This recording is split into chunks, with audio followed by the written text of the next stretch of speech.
আসসালামু আলাইকুম রহমতুল্লাহ।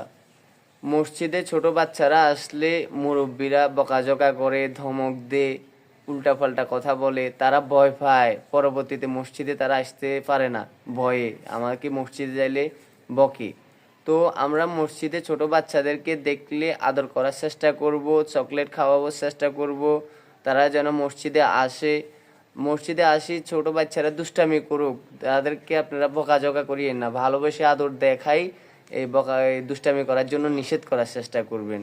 আপনারা কি শুনেন নাই, দুজাহানের বাদশাহ আমাদের নবীজি হজরত মোহাম্মদ সাল্লাল্লাহু আলাইহি সাল্লাম যখন নামাজ পড়তেন, সেজদায় যাইতেন, হজরত মোহাম্মদ সাল্লাল্লাহু আলাইহি সাল্লামের নাতি হাসান হোসাইন রাদিয়াল্লাহু তাআলা আনহু এই যে নবীজির গার মোবারকের উপরে উঠে যাইতো, নবীজির সাথে খেলা করার চেষ্টা করতো।